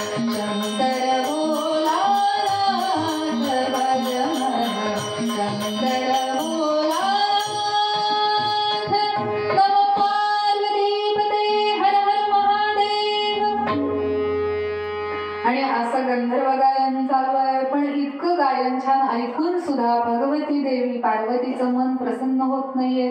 तिच्या चेहऱ्यावर नेहमी पूजा केल्यानंतर जो प्रसन्नता आनंद दिसतो तो दिसत नाहीये. आणि म्हणून ती आपली आई अशी थोडीशी खिन्न का आहे असं लांबून छोट्या बाल गणेशांनी बघितलं आणि मागून येऊन आपले गोबरे गोबरे हात आईच्या गळ्याभोवती टाकले आणि आईच्या पाठीवरती रेलून लेकरू आईला विचारते, आई गळा घालून या हात मातेसी पुसतसे सुत तू का गे दुष्टिंत दिसेसी. गणपती हा मातृभक्त आहे. आईला जरा जरी काही झालं तरी त्याच्या मनाची घालमेल होती. आई तू मला पटकन सांग की तू अशी चिंता काय आहेस. साक्षात विघ्नेश्वर तुझा मुलगा आहे, तुला कुठल्या विघ्नाने धरले. जिचा मुलगाच विघ्नेश्वर आहे, विघ्नांचा नाश करणार आहे, अशा मुलाच्या आईवर काही संकट आलंय का. त्या संकटाची आईशी ती तैशी करतो. मला सांग म्हणाले, तुला काय काळजी आहे, तुझी काळजी मी दूर करतो. आणि तरी आई काही बोलायला तयार नाहीये. लहान मुलांना सगळं सांगत नसते आई. प्रपंचाच्या काही गोष्टी असतात त्या सांगता येत नाहीत लहान मुलांना. आणि म्हणून तिच्या डोळ्यामध्ये पाणी आलं की माझं लेकरू मला विचारतंय पण त्याला सांगता येत नाही. नयनात अश्रू दाटती, नयनात अश्रू दाटती, लहान मुख किती सांग गे आई, तू सांग मला तव दुःख दूर मी नेली. माते माते माते. आता गणपती बाप्पांच्या डोळ्यामध्ये अश्रू आले आणि आई बोलत नाहीये आपली. म्हणून आणि ते तिला विचारतात, आई सांग ना मला तुला झालं तरी काय. आणि मग अशी सारखी विनंती केल्यानंतर आईनं हळूच सांगायला सुरुवात केली. आणि सांगायला सुरुवात केली ती बाबांची तक्रार होती. आणि बाबा कसे वागतायत हे जरा तिला आठवल्यानंतर पुन्हा एकदा राग आला. ती मुळातच भगवती आहे. पार्वतीची दुर्गा व्हायला फार वेळ लागत नाही. घरात पण बघितलं असेल तिकडच्या मंडळी, पार्वतीची दुर्गा व्हायला वेळ लागतो का. चंडी व्हायला तर अजिबातच लागत नाही. असा अनुभव त्यांनी घेतला असेल ते महान भाग्यवान असतात. असो त्यांच्या बायकांचं त्यांच्यावर खरं प्रेम असतं. असतं का नसतं. असतं. आणि मग ती तक्रार सांगते, तात तुझे रममाण सर्वदा, तात तुझे रममाण सर्वदा, गंगा आई संगे, तात तुझे रममाण सर्वदा, गंगा आई संगे, धारण केले मस्तकी तिजला, धारण केले मस्तकी तिजला, अंतर माझे भंगे, तात तुझे रममाण सर्वदा. आणि रागाचा पारावर चढला पण लगेच तिला लक्षात आलं आपण आपल्या छोट्या मुलाकडे त्याच्याच वडिलांची तक्रार करतोय, मग ह्या स्वरात कसं सांगून चालेल. म्हणून जरा मऊ आली आणि म्हणाली, तात तुझे रममाण सर्वदा, तात तुझे रममाण सर्वदा, गंगा आई संगे, धारण केले मस्तकी तिजला, धारण केले मस्तकी तिजला, अंतर माझे भंगे, अंतर माझे भंगे. अरे बाळा काय सांगू तुला. तुझी ही जी आई आहे ना दुसरी गंगा नावाची, तिला तुझ्या बाबांनी म्हणाले 24 तास डोक्यावरती धारण केले. आणि म्हणून म्हणाले तिला अतिशय गर्व झालाय, अतिशय अहंकार तिला चढलाय, शंकरांच्या डोक्यावर जाऊन बसली आहे. म्हणून म्हणाले ती फार अहंकारी झाली आहे. तिचं जे मूळ कार्य आहे ते पण ती विसरली आहे. जरा म्हणून काही यांच्या चिटेतनं बाहेरच येत नाही, जरा म्हणून काही आम्हाला एकांतच मिळत नाही, असं माझं दुःख आहे. पण तुला काय कळणार बाळा. गणेश म्हणाले, आई तुझं दुःख मला कळत नसलं तरी हलकं कसं करायचं हे मला कळतं. तू काही काळजी करू नकोस, मी ह्याच्यावरती उपाय काढतो. बुद्धीचे देव आहेत गणपती. कुठलाही समस्या आली आणि त्याच्यावर तोडगा नाही, असं गणपतीकडे होत नाही. आणि मग गणपती म्हणाले, आई काळजी करू नकोस, तुला मी समस्या विरहित करतो, हे माझं वचन आहे तुला. आणि गणपतीने वचन दिल्यावर आई आनंदित झाली की आता माझा लेक काहीतरी करणार आणि मला समस्येतनं मुक्त करणार, म्हणून आई अत्यंत खुश झाली. आणि आई खुश झाली की लेकरांच्या आवडीचं काहीतरी कळते, आणि म्हणून 21 छान उकडीचे मोदक तयार केले आणि दुपारच्या जेवणाला गणपती बाप्पांना ते मिळाले. इकडे मोदक खाऊन झाल्या गणपती बाप्पांनी योजनेला सुरुवात केली आणि वरुण देवाला पाचारण केलं. वरुण म्हणजे पावसासंबंधित जो देव आहे, ज्याच्या हातामध्ये पाऊस किती पाडायचा, कुठं पाडायचा, केव्हा पाडायचा, हे ज्याच्याकडे कारभार दिला तो वरुण देव. त्याला यांनी आज्ञा केली की समोर हजर व्हा.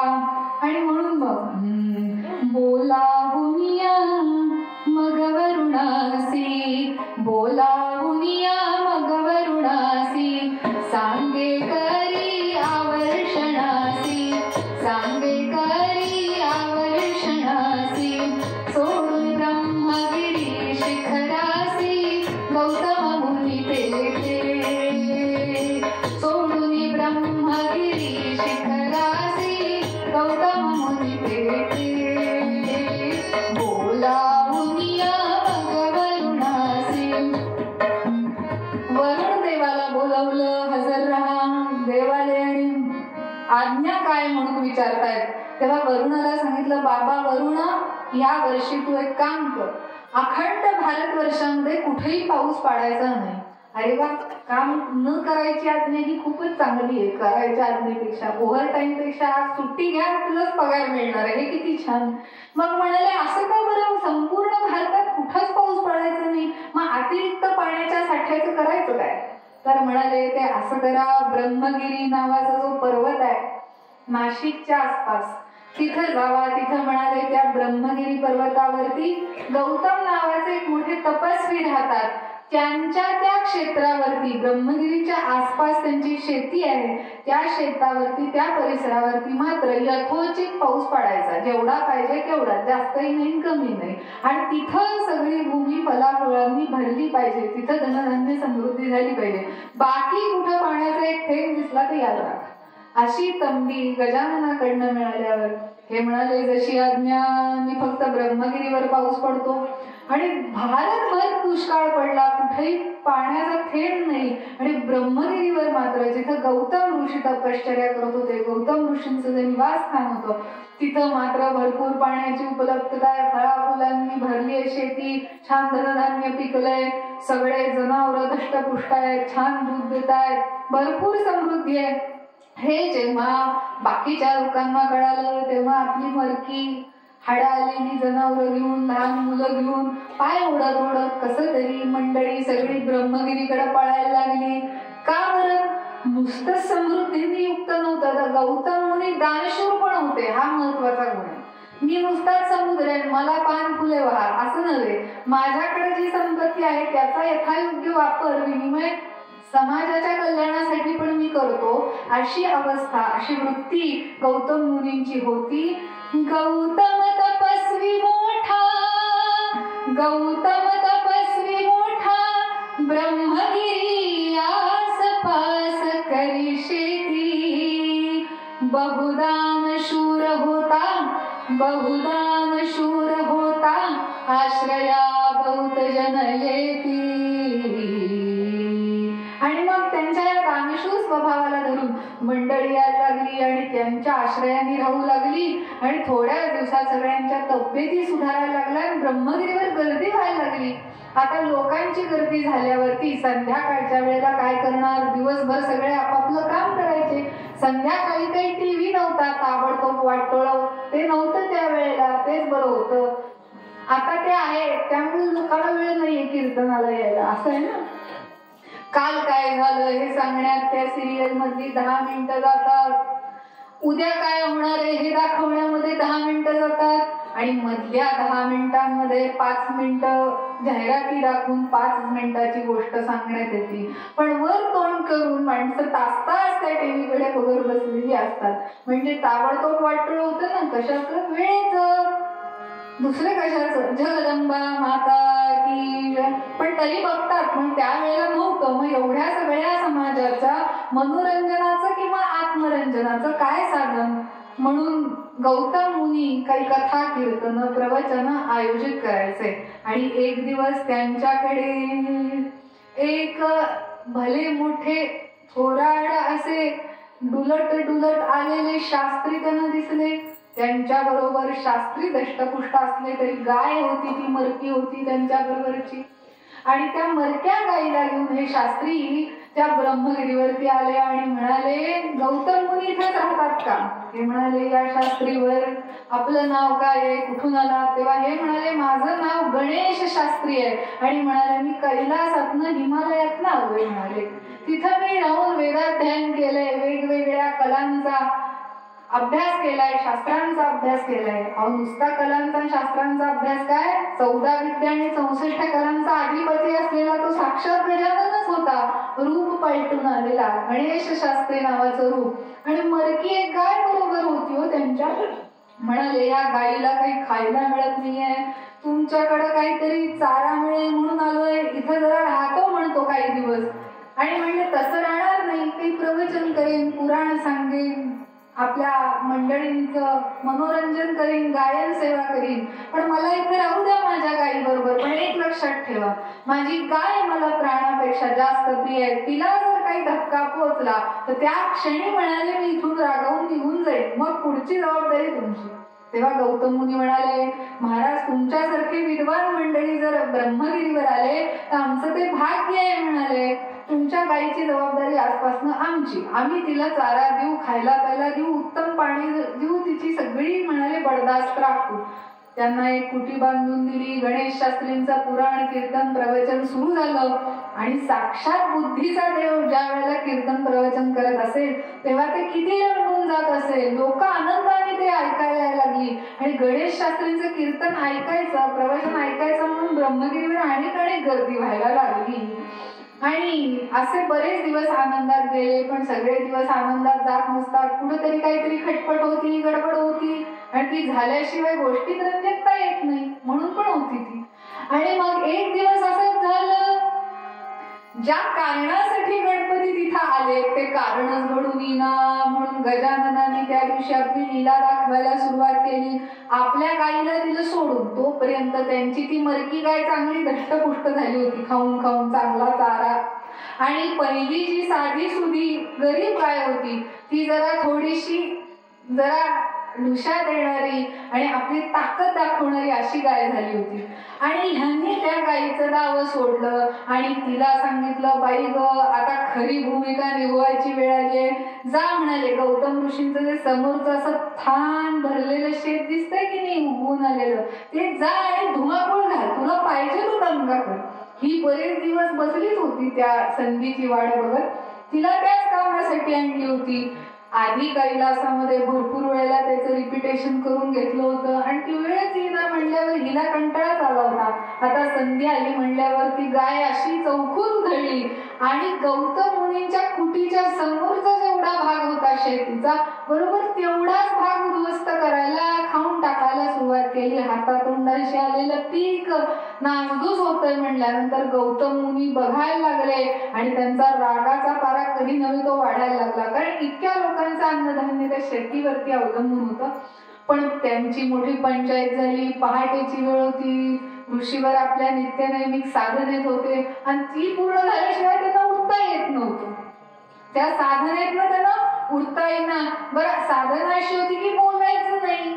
काही लोक बघा जप करतात आणि जप करताना बोलायचं नसतं. नामस्मरण करताना बोललं तर चालतं. नामस्मरण म्हणजे नाम घेत घेत घरातली काम करते तर बोललं तर चालतं. पण हातात माळे घेऊन जप करायला लागलं की ती पूर्ण होईपर्यंत बोलायचं नसतं, कुणी पण आलं तरी मध्ये.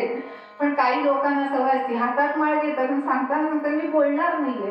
पण आतनं जर हाक आली की भजी केली काम द्यायची, किती पहिले 3 का 4 पते दाखवतात, हा हा म्हणजे बोलूनच सांगतात की नाही. ते अशा खाण्यात न करून बोलून काय उपयोग आहे. तसं बोलायचं नाही, पूर्ण मौन. आणि म्हणून तसं मौन यांनी राखलं. कुणाला सांगावं, हाक मारावा, शिष्य विद्यार्थी कुणीच नाही आसपास, एकांतामध्ये साधन सुरू आहे.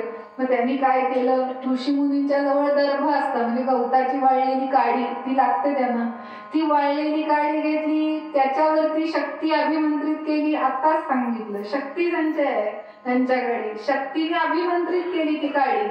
कशी होते तुम्ही शक्ती संचय करा आणि अभिमंत्रित करा, मग कळ कशी होते ती. आणि ती अभिमंत्रित केली, ती शक्ती संपन्न काढी झाली आणि तिथून बसल्या जागेवरनं त्या गायीकडे टाकली मात्र. आणि घातची झाला मुनी गौतम बहु घाबरला, घातची झाला मुनी गौतम बहु घाबरला. गो मातेला मुनी गौतम बहु घाबरला, पाहून गो मातेला मुनी गौतम बहु घाबरला. घातची झाला मुनी गौतम बहु घाबरला.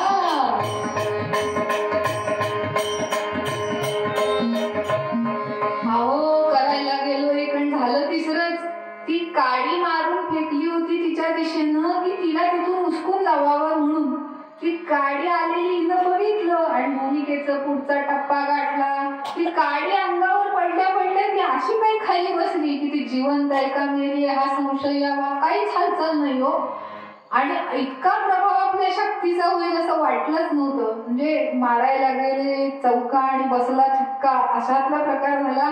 ती गाय मृतवत पडलेली दिसली. पटपट पटपट आपली साधना पूर्ण केली आणि बाहेर येऊन बघताय तोपर्यंत शिष्यांची गर्दी झाली होती त्या गायीच्या आसपास.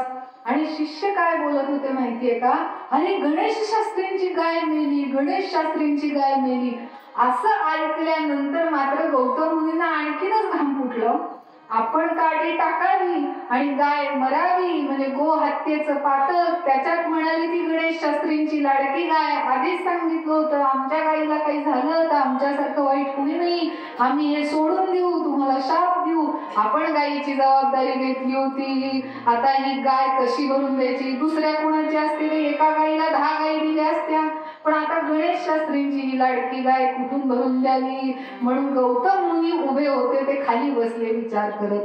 पण आता जे झालंय ते झालंय आणि म्हणून आता ते जाऊन गणेश शास्त्रींना सांगून त्यांची माफी मागावी म्हणून ते गेले. पण कुटीकडे जेव्हा गणेश शास्त्रींच्या चालले तेव्हा पाऊल चालवे ना हो त्यांना.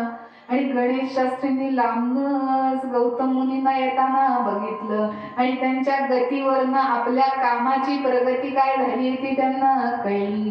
झालं म्हणाले, यश आलं आपल्या कार्याला. आणि मग हे गौतम मुनी आले.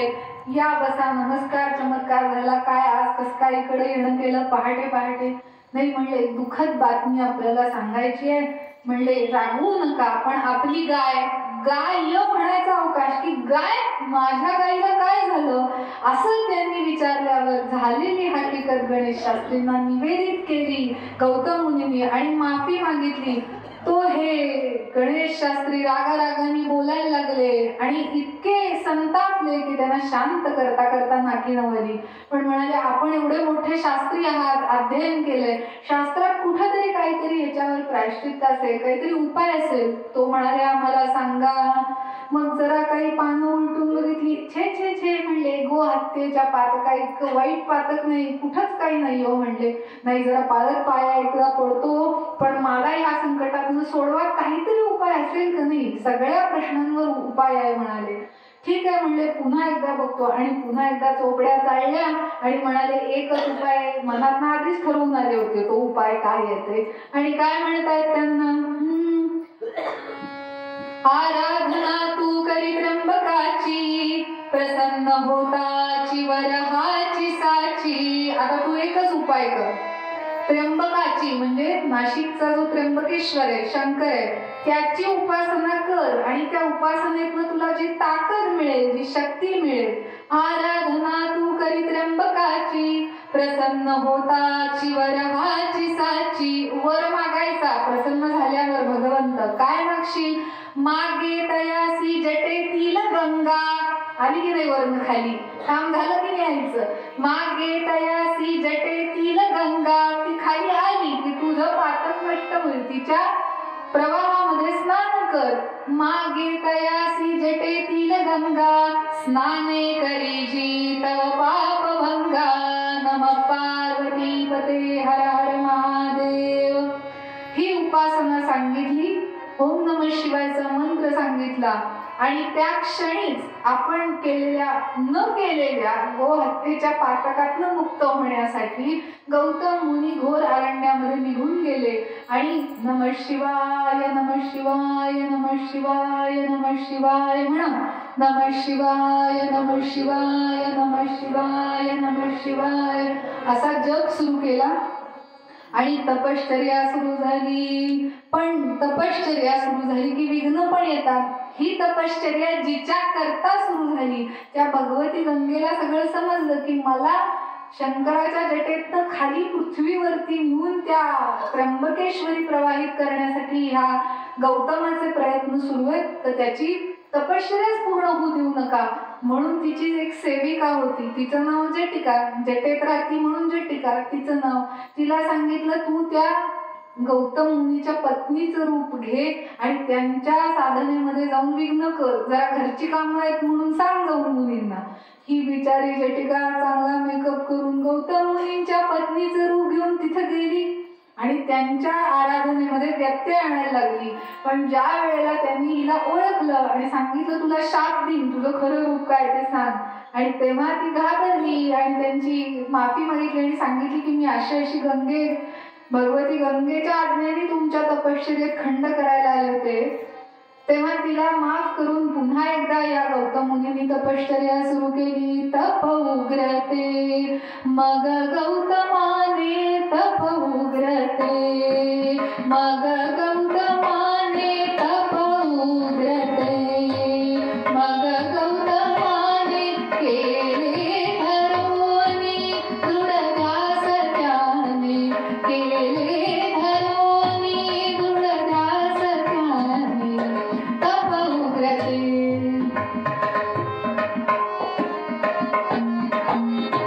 कुणालाही शक्ती संचय झाल्याशिवाय फळ मिळत नाही. भरपूर तपश्चर्या केली, भरपूर शक्ती संचय झाला. शक्ती विरहित न राहे यश कीर्ती प्रताप.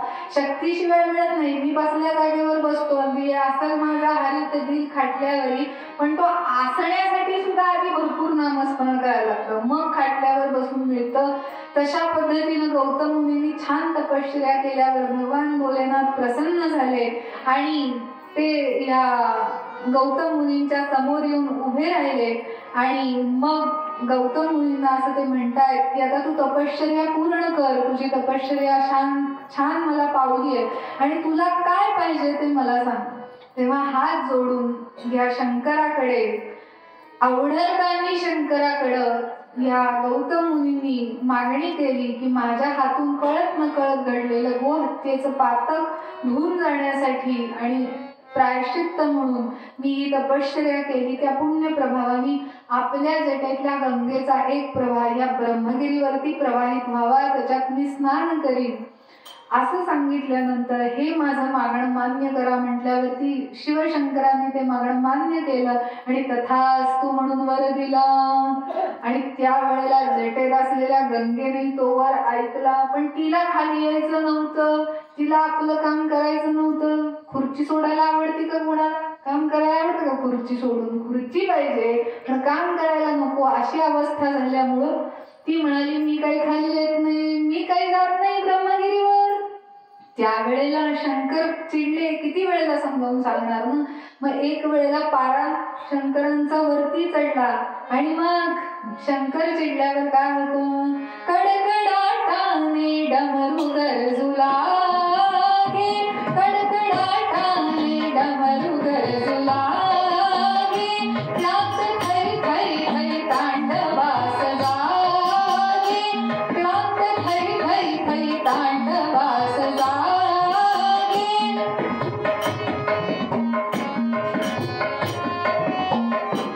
स्वर्ग मृत्यू पाताळ खरखरे, हो स्वर्ग मृत्यू पाताळ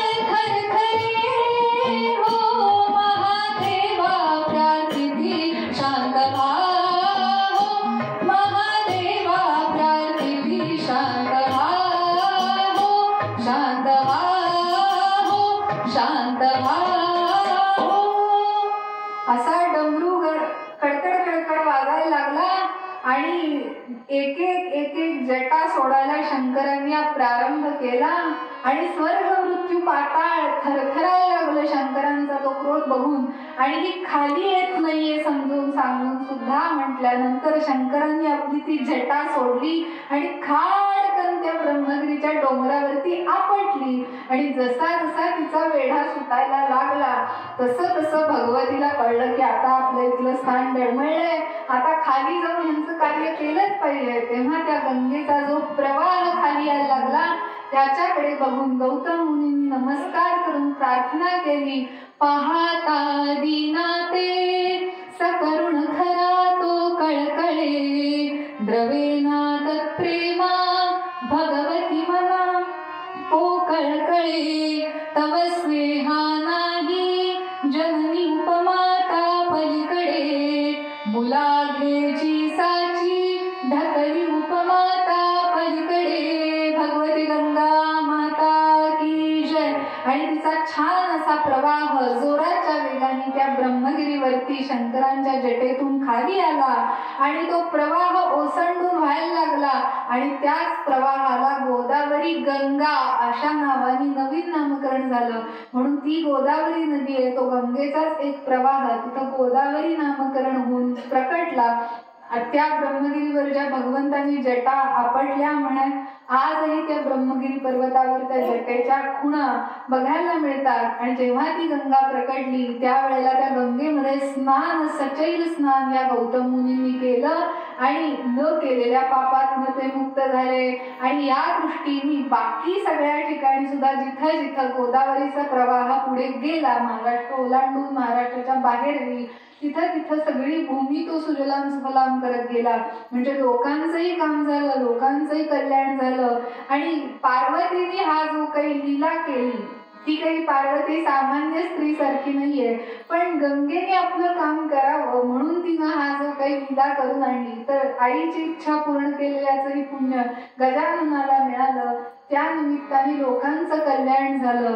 आणि जय गंगे भागीरथी, जय गंगे भागीरथी, हर गंगे भागीरथी, हर गंगे भागीरथी. चिदानंद शिव सुंदरतेची, चिदानंद शिव सुंदरतेची, पावनतेची तू मूर्ती. जय गंगे भागीरथी, जय गंगे.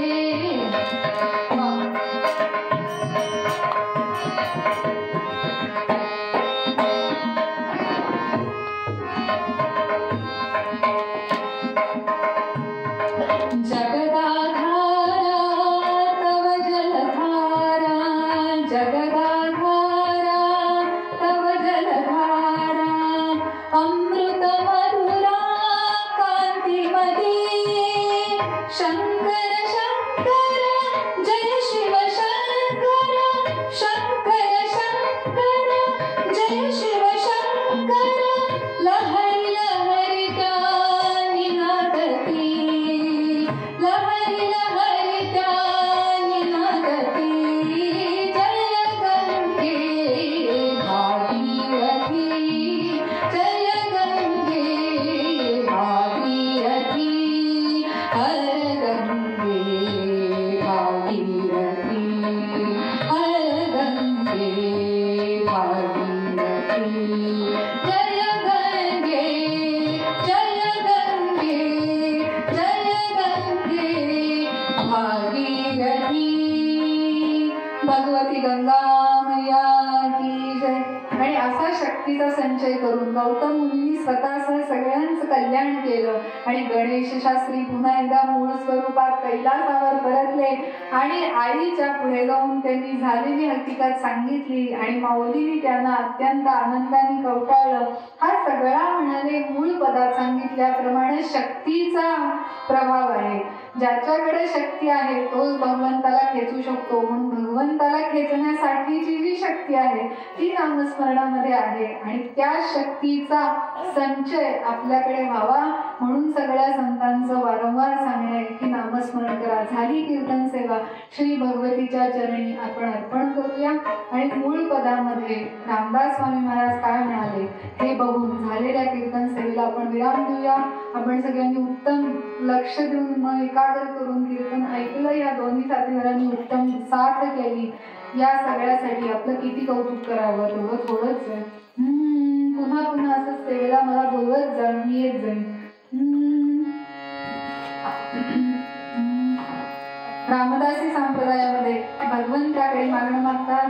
कल्याण करी राम राया देवराया, कल्याण करी राम राया, अपराधी जन चुकतची गेले, चुकतची गेले, तुझा तोची सावरी दयाळा, कल्याण करी राम राया देवराया, कल्याण करी राम राया.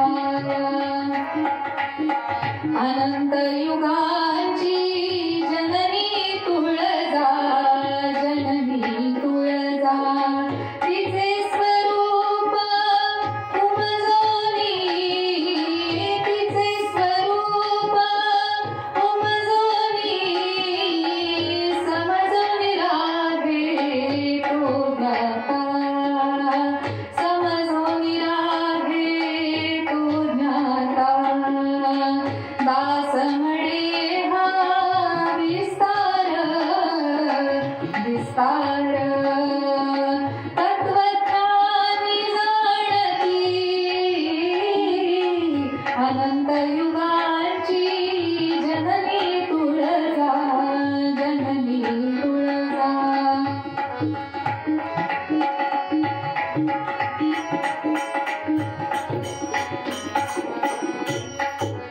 झाली कीर्तन सेवा तिच्या चरणी अर्पण करू आणि रामरायाकडे भगवतीकडे एकच मागणं मागू.